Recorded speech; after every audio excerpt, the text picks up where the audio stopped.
This is a pheasant hunt, or we call it a tower hunt. Pheasants come out of that tower, they don't make it much further than that.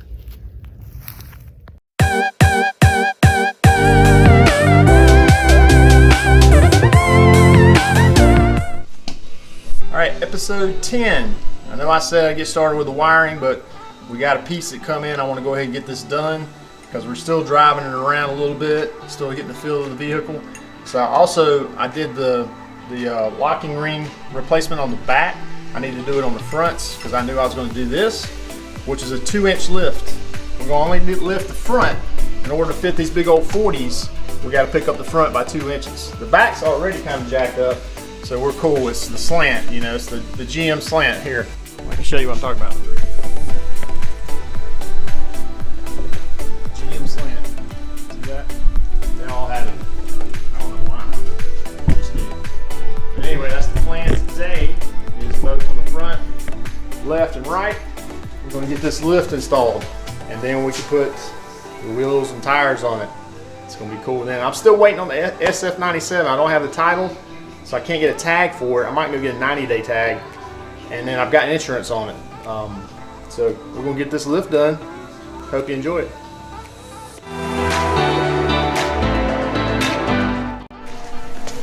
Time to unveil another piece of the puzzle. Is the rims. So these are the Methods 605s, matte blacks.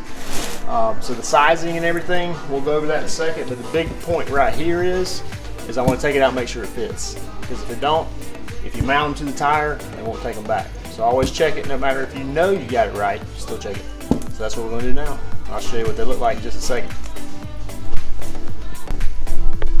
So here's what we got, because I couldn't remember it. So it's the MR605 matte blacks. They're 20 by 12, negative 52 offset, and the lug is 8 by 165.1. That's what you want to make sure of. Obviously the 8, because there's 8 lugs. But that 165 is key. And also this box has my lug nuts in it. So I've got all 4, but we want to pull the rim out, make sure it fits, and check the lug nuts. Spin around and unveil this together. So look at that. See, there's your warning. Do not mount until the wheel has been test fitted on the vehicle. That's what we're doing right now.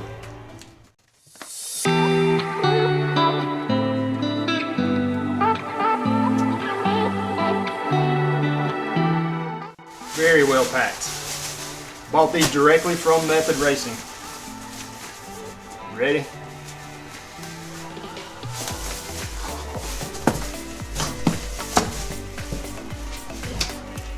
Yes, sir. That's going to be sweet. Look at that deep dish. Very nice. The moment of truth.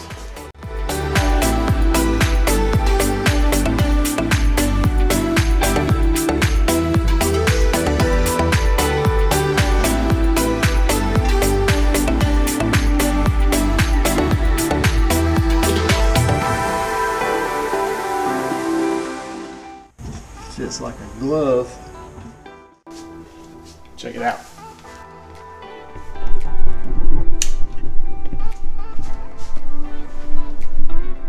Tell me how sweet that's going to look. So much better. Those monster tires. Check the lugs and pack it back up. That'll be the wheels and tires, folks. Project Snake Eyes is coming together. So I ordered the lug kit with it. So you get these nice long lugs. Very nice, and actually they go on much easier than the standard AM general ones. But you know, that's actually by design for AM General to have those harder to get off. They don't just spin off. These do. So we'll end up putting some medium Loctite on it. But they also send a nice socket with it because it's security protection from people jacking these things, but they better have a big old jack if they're going to jack this. So here's the setup. You're going to need a good number of tools. Like I mentioned, I'm going to go ahead and do the spindle nut lock washer. I've already done all 3, and so this is the last tire. Just get insurance to know that's done. Special tools for this job is going to be an 1.5 inch socket to be able to take that huge bolt off the top of the shock tower. And just a myriad of tools it's going to take to get the shock tower out, get the spring out, be able to put the lift on the top of the spring, and then we'll put it all back together. So we'll go through this. Just know this is a pretty heavy, physically intense work to do. So if you need some help, you need to get some help. I've already done the other side, so I know what to do here now, and I'm pretty wore out, but hey, we'll sleep good. That's what working on cars is all about. You get your exercise too. So let's get to it. We'll jack it up, take the tire off, and we'll do it. All right, step one is going to get this torsion bar off before we jack up the truck and take the tire off. It should not be in any kind of tension right now.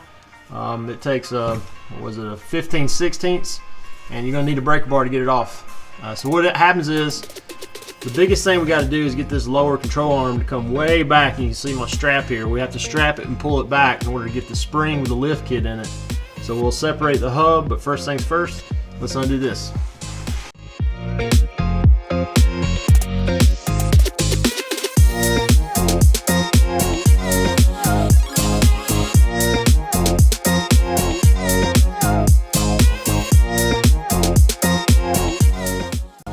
All right, let's jack it up, get the tire off.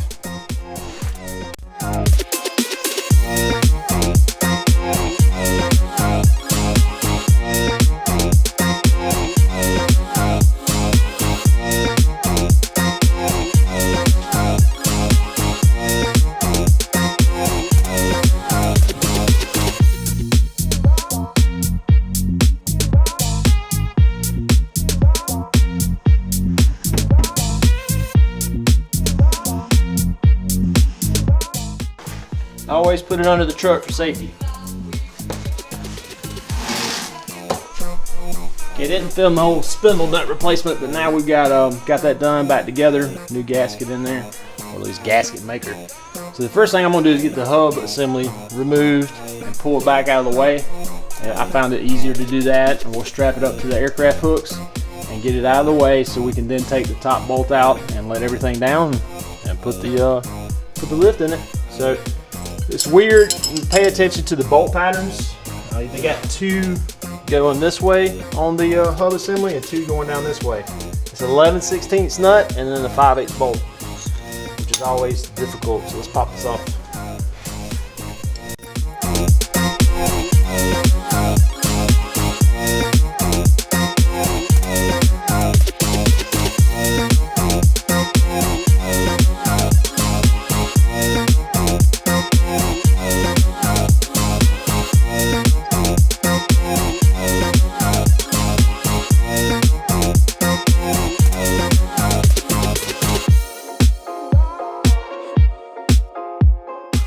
We're going to jack this up a little bit so it'll come out, and then we'll tie it up.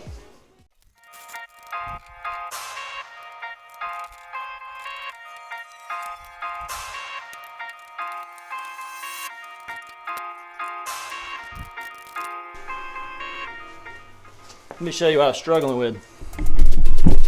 You got this little metal piece here, and you can see how the ball joint bracket here kind of tucks up underneath there, and it's catching on this lip. So you gotta be able to get it, push it down enough, and pull it out. And once you pull it out, you should have plenty of room where you don't need to take the axle out. Because now I got plenty of room to lower the lower control arm. The next thing we're gonna do is take out the shock mount bolt. Let's get this shock tower bolt out, and it's gonna take the old 1.5 inch. I use my torque wrench. I got this sucker tightened to 250. It's about 6 inches longer than my breaker bar, so I can get a little more lift on it. Let's see how stubborn this is gonna be. Not too bad. Usually you can get it loose, and then on the other side it'll start spinning. Also, where I sprayed the bed liner, it's gonna make this difficult to get off. So what I'm gonna do real quick, I'm gonna pause and let's take a wire brush and get that off, because it makes it much easier. That's about as good as I can get it. Just make sure it's that way.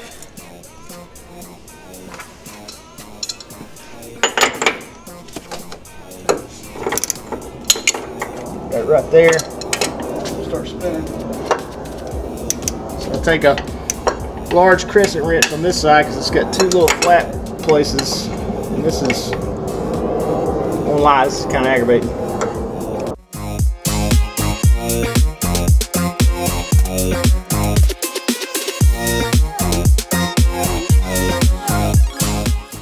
All right, with the jack on the lower control arm, you just get it, well, it's loose now, see.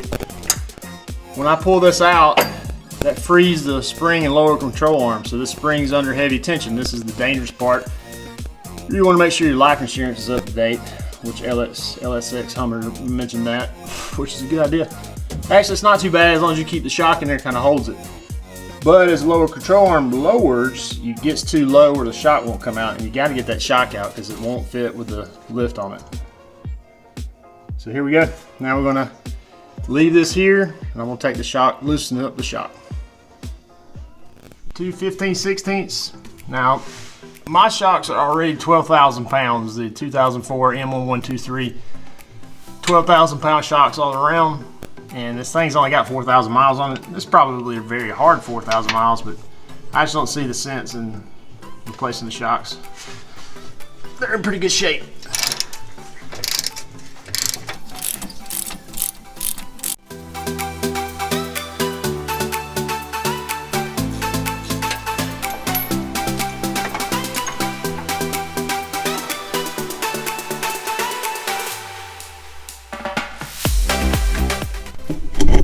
We're going to gently, because now it's full tension right here. Back you up so you can see it. Now this is the dangerous part, so stay away. Just ease her down. Got all that tension out of that spring. There we go. She's free.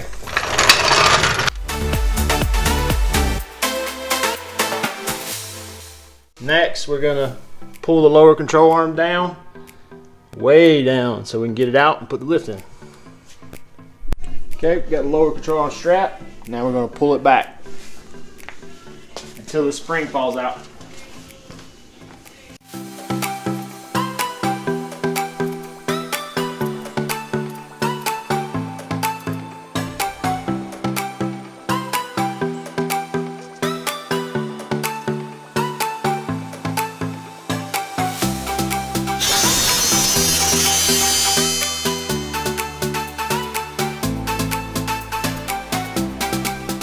Spring out. This is the lift. It will go right there. But you can see I got a problem. This kind of curls back in a little bit. It's not perfectly round. This one fits not quite. So I put this in the vise and squeeze it in, fit it in, because it will not seat itself. You have to put this, you have to vise this in so it's nice and seated on the spring before you put it back in. So I'm gonna do that real quick, and then we still gotta lower the control arm even further so this will fit in there. All right, like I said, we gotta put the lift inside the spring. It doesn't quite fit, so I'm gonna use the vise to do that, a couple clamps to hold it in place. Just kind of work it in around. It worked on the other side, let's see if it works on this side.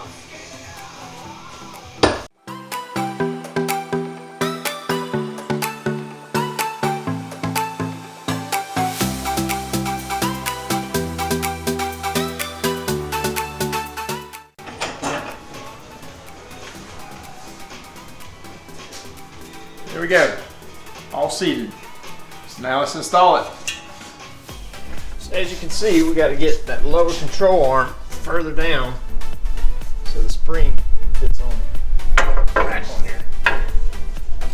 It's not that far to go, but we got to pull that strap down further to get that in.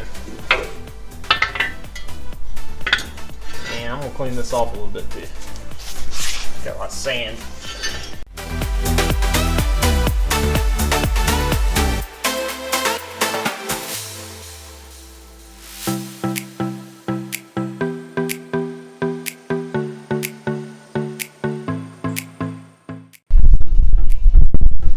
Alright, it's in there. Now we'll put the jack on the lower control arm, start jacking it up to get it to the angle where the strut can go back in, the shock. All right, no doubt this is the sketchiest part of the operation because you're going to be jacking this up, putting that spring in tension, and nothing's in there to restrict it. If that comes down, it's coming out. So you want to stay clear of being in this area and stay behind the jack.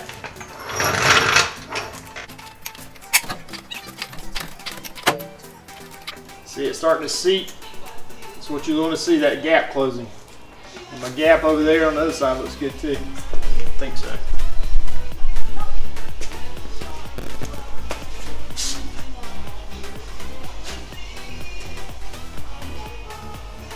No, it doesn't. That side's too close.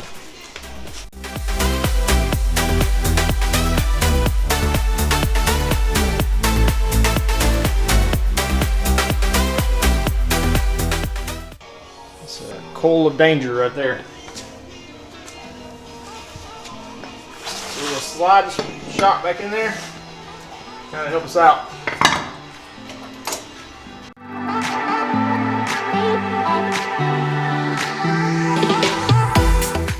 All right, now we get the shock bolt on the top. Spit it out.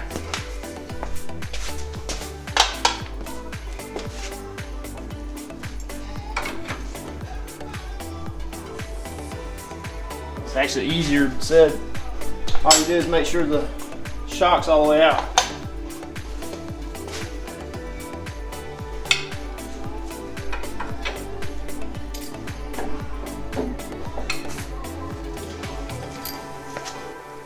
Switch it around.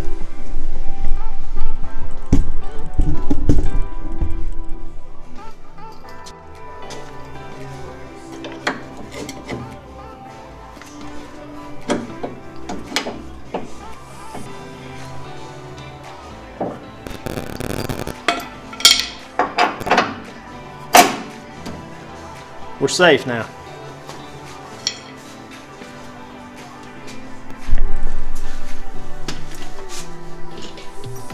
All right, we got the shock tower bolt in, and my torque wrench, like I said before, it goes up to 250 pounds, and I got it to click both on the shock tower bolt and the two bolts underneath. So those are both at 250. It ain't going anywhere. For extra security, I went ahead and did Loctite on these, and I also do Loctite on the hub. So now we got to jack up the lower control arm so the hub can slide back under it, and we can put that back together. So here we go.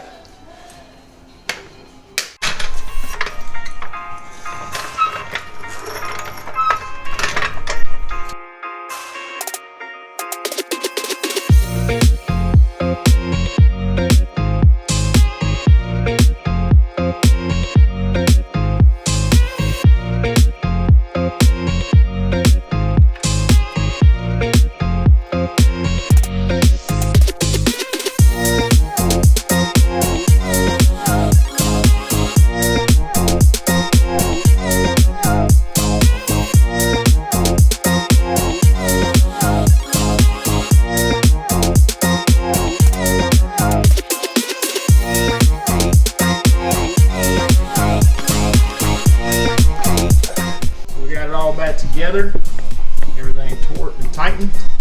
I tell you that these hub bolts and nuts are pretty loose when I took it off, so I'm gonna go ahead and check these. And a little piece of advice is to go ahead and put the torsion bar back on while you have the tire off, because you kind of got to jack it up and push it in, and it's a little bit difficult getting that bolt back in.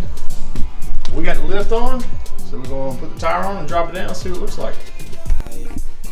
Well, let's review all back down on the ground. I can certainly tell it's got some height to it now. Very easily tell. We got some space there now, and it looks more level. It's almost the same amount of space on the front as it is the rears. And then you come around here, you can definitely tell that the 40s will now slide nice and tight. It's kind of close there, but I think it'll be better once you. It's actually a little bit taller rim because it's a 20-inch rim, but once that's in there, it's gonna look awesome. I think that'll do it for episode 10, the lift. Now we really are gonna get to the wiring. We're gonna start with what I'm doing to where we're gonna start the original wiring harness for all the accessories and how it goes from there. So pay attention. Episode 11 coming. Project Snake Eyes is on its way. Oh, Snake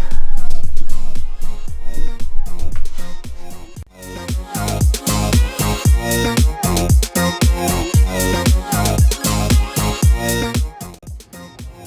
You know it's Saturday when you have to get 2 dozen donuts from Happy Home.